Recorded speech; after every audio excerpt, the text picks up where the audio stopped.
consume it every day with the reassurance from our health authorities that it's doing us good. The truth is, fluoride is a poison, and adding it to our drinking water is an evolving social experiment started 40 years ago.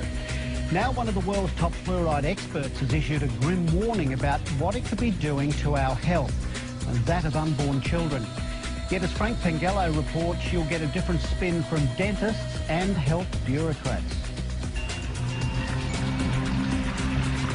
We consider that as a poison. Why should a poison be in drinking water?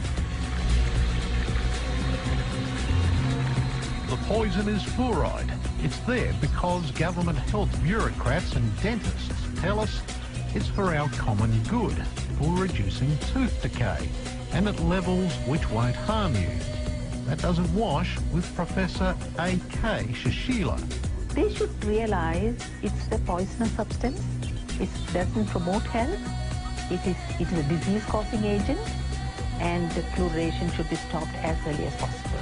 Professor Shashila is one of the world's leading experts on fluoride.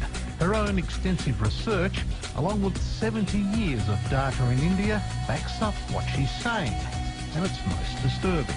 I would consider a pregnant mother taking fluoride-contaminated products. I'm using the word products, which includes water, toothpaste, black tea, processed food product which has fluoride. Any liquid. Anything. Where her urinary fluoride is high, she is going to cause a lot of damage to the fetus, the growing embryo, the infant which is going to be born. The American Dental Association warns against using fluoridated water to mix baby formula. Not so here. They don't read, they are not aware, they don't update themselves, they don't do any research. So we are in a serious problem. Professor Shashila says exposure to fluoride could also be the cause of many ills like neck, shoulder and joint pains, which may be misdiagnosed by doctors. She routinely does urine tests to check fluoride levels in her patients. Remove the fluoride ingestion starting from toothpaste, black tea, fluoridated water, whatever, and you bring down the urinary fluoride to normal limits, the patient recovers. Fluoride is also used as a preservative and also lurks in many products we consume. But apart from toothpaste, it's not listed on labels. So it is coming into one's body through many sources, and you are not aware of it. The fluoride that goes into our drinking water is toxic waste from the production of fertiliser. For maybe 100 years, the phosphate fertilizer industry put out two very, very poisonous gases into the environment, hydrogen fluoride and silicon tetrafluoride. Eventually, they were required to capture those, and they did it with a wet spray, water, and that water converts these two very toxic gases into hexafluorosilicic acid.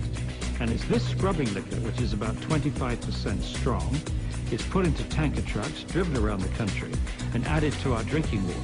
Here's what's in the mix made in Australia.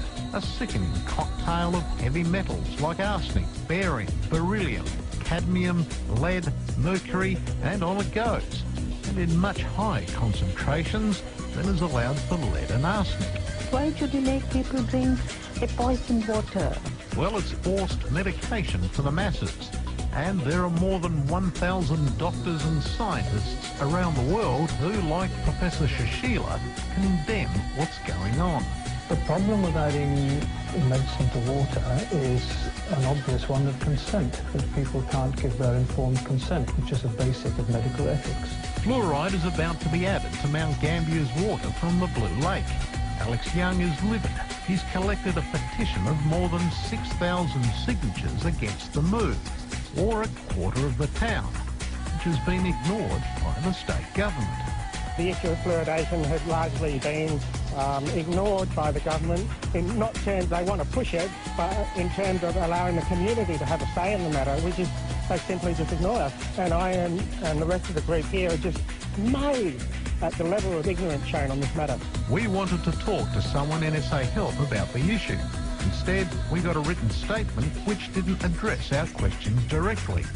It claims Mount Gambier children have 78% more tooth decay than those in Adelaide who drink fluoridated water.